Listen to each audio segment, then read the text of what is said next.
The outdoors have always been more than places on a map. For many, they are places of challenge, discovery, connection, and transformation. For generations, stories from mountains, trails, and wilderness have inspired people to venture beyond the familiar. What begins as an adventure often becomes something more, a lifelong passion, a family tradition, or a commitment to protecting the places that make these experiences possible.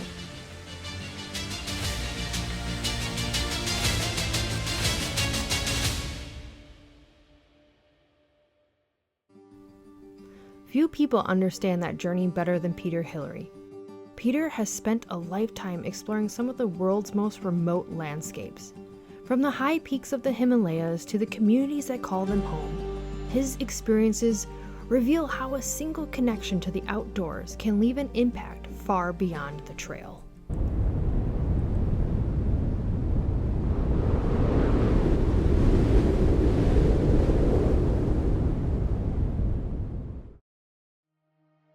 For Peter Hillary, a love of exploration began as a child.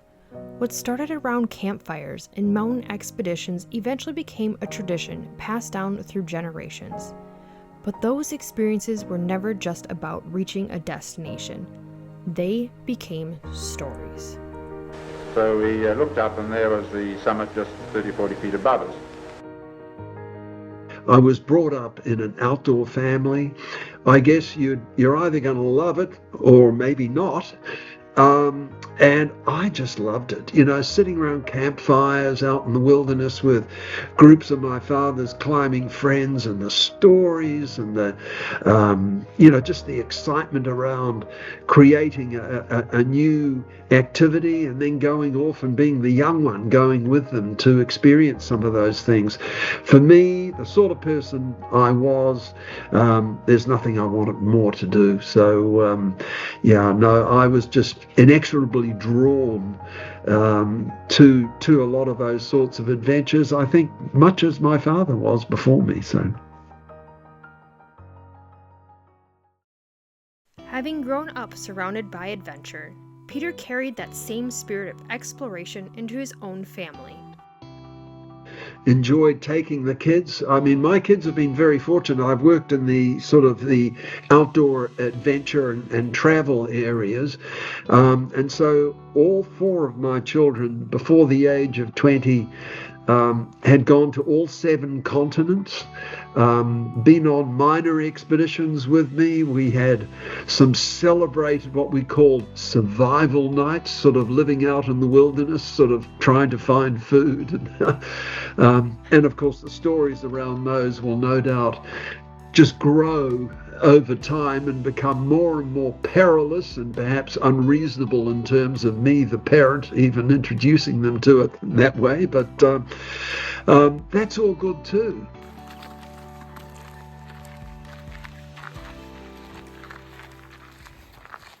For many families, the destination is only part of the experience. The moments shared along the way often become the stories that last the longest. Sharing it with the family is wonderful, and that's the way I was brought up, and certainly what I've done with my kids too. And they're shared experiences, and of course for kids those memories of those adventures, those experiences with your parents are really powerful. They're just very special. A lifelong connection to the outdoors often begins with a simple experience, a walk through the woods, a campfire shared with family, or the first hike on a local trail. Today, outdoor education programs help introduce new generations to the natural world, encouraging exploration, discovery, and stewardship from an early age. But the important point here is that connection with the outdoors and nature, with gravity and consequence, is essential for all people. And I think in creating programs, particularly for young people, we don't just want to sort of favour the ones who, like mountaineers who want to go and climb the north face of the Eiger or the Matterhorn or whatever. we want young people to be able, at various levels, lots of different ways, have an introduction into outdoor activity, into nature. And I think the lessons learned from that is not only a connection with our fellow animals and plants and trees, but its consequence. It's gravity, I mean, people go, well, I mean, gravity, you just have to accept gravity exists. So if you fall off, you're standing on a slippery log in the forest and you fall off, gravity will take you to the ground. And those are, in some ways, quite good experiences as a young person, because they show you there is a consequence for, maybe not being as careful as you should be placing your feet. And for kids, I think that's a really important part of learning simple, small survival lessons. I think for kids, I think the whole access to the outdoors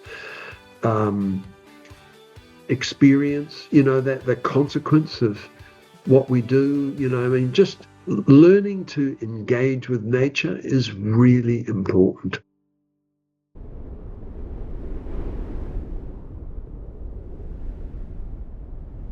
Stories help people understand experiences they may never personally have.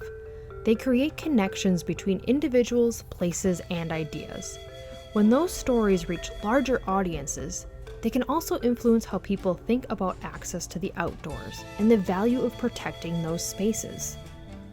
Storytelling is it's as old as humanity. It's about sharing stories from the past, from our experiences, lessons learned, and they really do become family legends. So I think storytelling is a very important thing. And let's face it, in the 20th and 21st century, we've learned that the ability to tell stories, to illustrate things is an absolutely vital part of passing on information. And in some ways, if you look back into biblical, the old religious times of 2,000 years ago or thereabouts, everything was told in parables. So really storytelling is just a modern tilt on the passage, the sharing of parables, telling of stories, what happened, maybe what we can learn from it. Some stories do more than entertain. They create understanding, they build connections, and sometimes they inspire people to become part of a cause they might otherwise never encounter. From exploration and conservation to education and community development, storytelling remains one of the most powerful ways to turn experience into action. Storytelling is an absolutely vital part of it, because inevitably a lot of the funds are made. You have dinners or events, or you take people on treks so that they can visit some of the programs that you're involved in. And it's the stories that they hear, that they see, and therefore they take them away as their own stories. So storytelling is a vital part. And so if you've got a fundraising dinner, obviously that's all about storytelling. It could be through the different dishes that you've got and how they're prepared, and and that they're influenced by people up in a different community. This is the sort of dish that they eat up there, but also about what we're doing and how we can make a difference.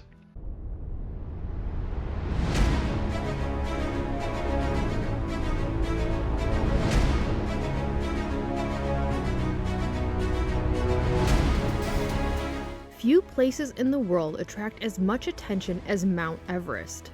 Each climbing season, images from the mountain are shared around the globe, often sparking debates about the growing popularity of high-altitude mountaineering.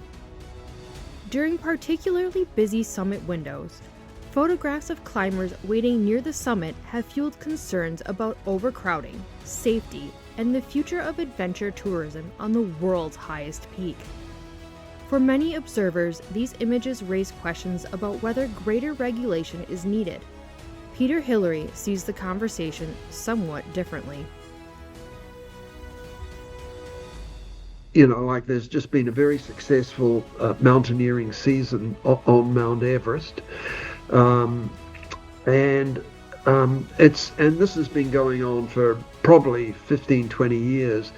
The response of the public, this knee-jerk response for when they see what they perceive as too many people on the summit ridge of Everest, is stop them. We need rules. We need to police it, and I find that so distressing, really, because you've got to put these things in perspective. Taking Everest as an example, basically people summit Mount Everest about 5 days of the year. So 360 days of the year, there's no one up there on the top part of the mountain. Look, it might be 10 days of the year, some seasons that they reach the summit. But my point is the same, is that 300 days of the year, there's no one even on the mountain. So if you get one day every 3 or 4 years where there's a bit of a traffic jam, it doesn't mean there's an insoluble problem. You know, I love particularly the title, but it's a great book. It's called The Freedom of the Hills, and it was published in Seattle by a publishing company called the Mountaineers. And the whole idea of the freedom of the hills, it's for each of us, you know, to have that right to go to a beautiful outdoor space. It could be the Sierras, it could be the Himalayas, it could be the Southern Alps in New Zealand, and lose yourself in the mountains for a few days, and you camp out, you have wonderful experiences, you immerse yourself in nature. You know, that's the way I like to approach it. So I don't want to sort of police climbing even on Mount Everest. You know, I like to encourage these are commercial expeditions, but the expedition leaders, they do try to stagger the climbs so there's decent preparation, and the vast majority of the climbers go up, and there's really quite small numbers up there and they have no issues. But every so often there's a weather issue, one group gets delayed, another group comes up, and then you've got a larger group of people, and they can get jammed up on that ridgeline. But I guess my point is I think it's a shame that people just immediately jump to that conclusion. We've got to regulate it, we've got to stop them, and all the rest of it. Because actually, if we regulate a lot of these things too much, particularly when it comes to fees or getting permits, what's going to happen is that, you know, the most influential people, probably the most wealthy people, they will get the permits, they will continue to do this stuff, and ordinary people, like our young people, they're never going to end up at the top of the heap there. Sort of people around the world saying that things need a lot more regulation in Nepal is not altogether consistent. I think it's how you do it. And I think they're doing a better and better job up there in the Himalayas. And as I said, the people that have these experiences come away from it exalted, you know, I mean, absolutely elated at the experiences they've had. And I think changed forever. As outdoor recreation has grown in popularity across the United States, some of the nation's most iconic destinations have struggled to balance public access with increasing visitation. In response, parks and land managers have introduced permit and lottery systems for popular hikes and attractions, including Half Dome in Yosemite National Park and the Wave along the Arizona-Utah border. Supporters argue these systems help protect fragile landscapes and improve visitor safety, while critics question whether they create barriers to accessing public lands. For Peter Hillary, the debate reflects a larger question about the relationship between conservation, safety, and the freedom to explore the outdoors.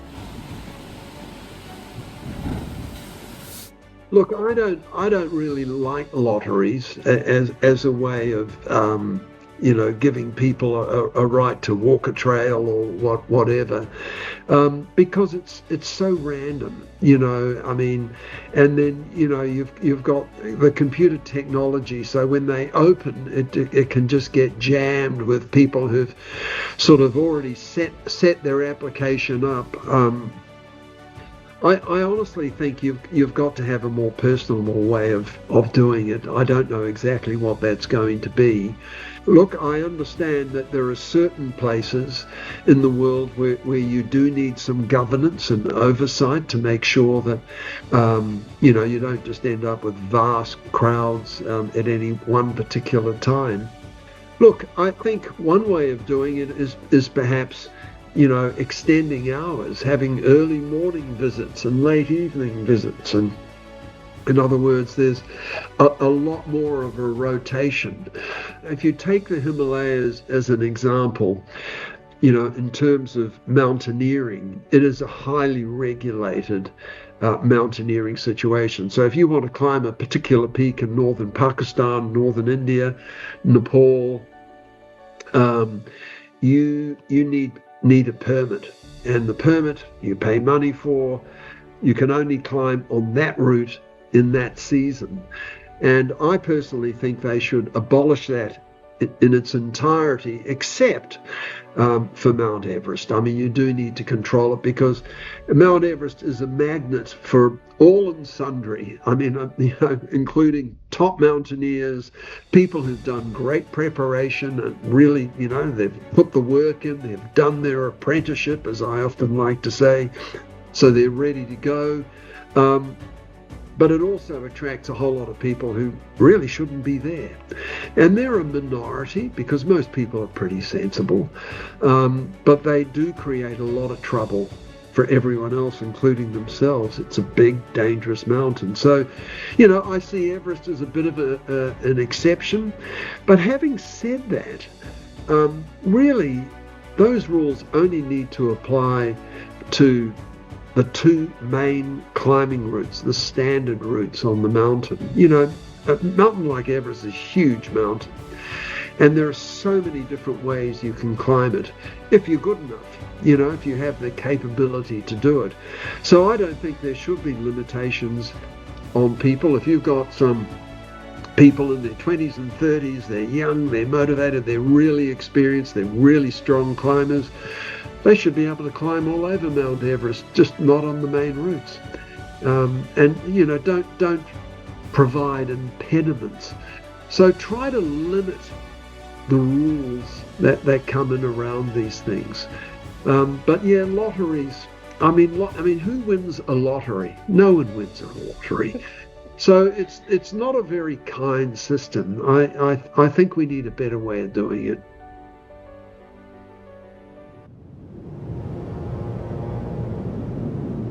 Rising more than 29,000 feet above sea level, Mount Everest has inspired generations of explorers, adventurers, and dreamers. But the story of Everest is about more than a mountain. It is also a story of the people, communities, and traditions that have shaped life in the Himalayas for centuries, and the enduring connections forged between those who visit and those who call the region home. And it's very, very obvious in places like the Himalayas, because in a much shorter amount of time, we've seen people who were subsistence farmers living, on terraced fields at high elevation.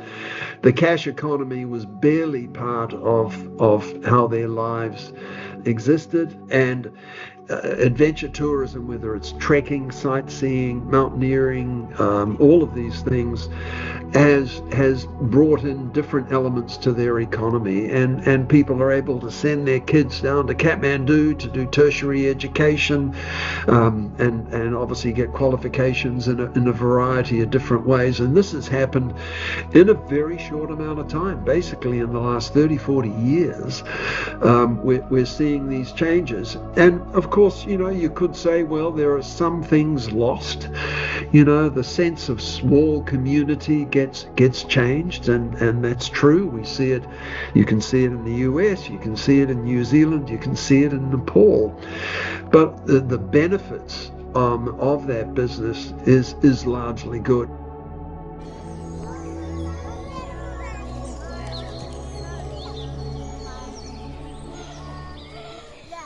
Outdoor recreation doesn't just affect those who travel through these spaces. It also shapes the communities that call them home. You come up through the villages, so you do have the cultural interaction with the local people, which is a really wonderful part of it. But once people get up to their base camps, they're up above the villages, that you're not really mixing with the local people, other than any local staff that you have looking after the base camp up there in the Himalayas. So it ends up being, pretty much an isolated, intensive mountaineering experience. But for those who go trekking, winding through the Himalayas, over ridges, down into the valley, through different villages and so on, there is a lot of interaction with local people, and that's certainly one of the great highlights. For our family, it was one of the things that really led to our continued involvement with the Himalayas. I mean, my father and Tenzing Norgay, of course, on that British expedition made the first ascent of Mount Everest. But they kept going back on expeditions, but they kept forging really close friendships and relationships with the local people. And that's how all of our work started there, with my father asking some of his Sherpas, if there's one thing I could do, what would it be? And the rather delightful translation of their response was, our children have eyes and yet they cannot see. Would you build us a school?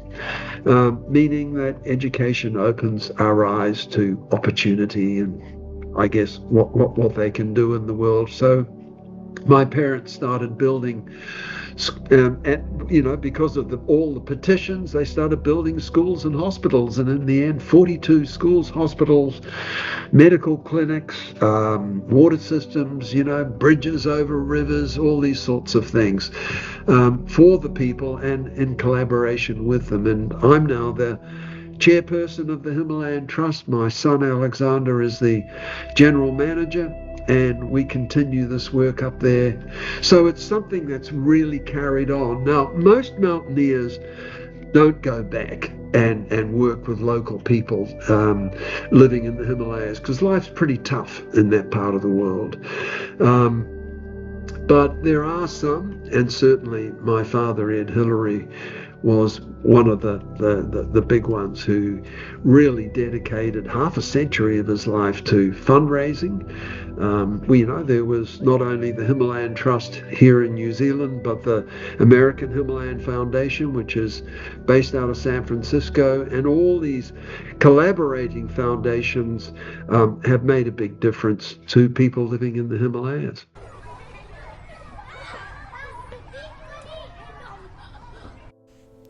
For Sir Edmund Hillary, the summit of Everest was never the end of the journey. The friendships formed in the Himalayas revealed challenges facing many of the region's remote communities, particularly access to education and healthcare. What followed was a lifelong commitment to supporting the people who had become friends, partners, and neighbors. That commitment led to the creation of the Himalayan Trust, an organization that has helped build schools, hospitals, clinics, and educational programs throughout the Everest region. Today, the work continues through a new generation, including Peter Hillary and his family. Well, it's rather lovely too that, it's continued within the family. I mean, obviously we've got lots of people different people from different backgrounds on the board. But yeah, I mean, now we're actually assisting 108 schools in the broader Mount Everest area. So that's with teacher training, materials. We're putting in computer laboratories, because obviously in this day and age, literacy is not just a a pen and paper. You've got to be able to use these devices and research materials. And it's been quite an interesting process because so many of the villages in this day and age, they still are not connected to the internet. Or maybe some people, if they go up onto a ridgeline, can get reception, but the school itself doesn't have it. So these are standalone computer laboratories. So we've put a vast amount of an encyclopedia's worth of information on the main computer, and the kids can, learn to type, do different exercises, research something, what's the capital of Bolivia, for example, or whatever. They can look it up without having to go online. So, there's all these sorts of things we're doing. Inevitably, over this decade, everyone will be connected, and our computer labs will change because not everyone will still be able to afford to have a laptop computer. They're still expensive, and most people can't have them around the world. So.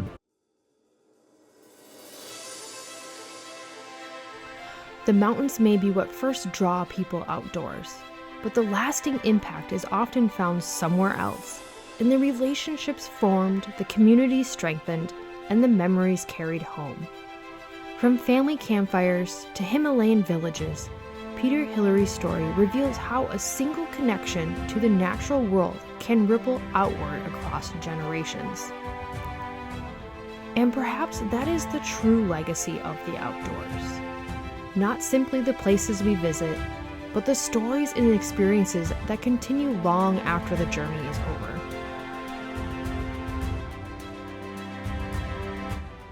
And they come away walking a bit taller, feeling amazingly uplifted by the powerful experiences they have.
If you're interested to learn more about Peter Hillary's expeditions, books, and work in the Himalayas, visit his website.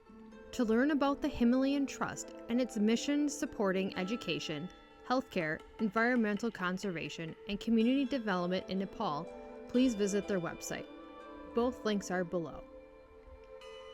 Beyond the Summit was produced as the capstone project for a Master of Arts in Professional Communication, exploring the role of storytelling in outdoor recreation, stewardship, and conservation. Thanks for joining us in this journey, and a special thanks to Peter Hillary.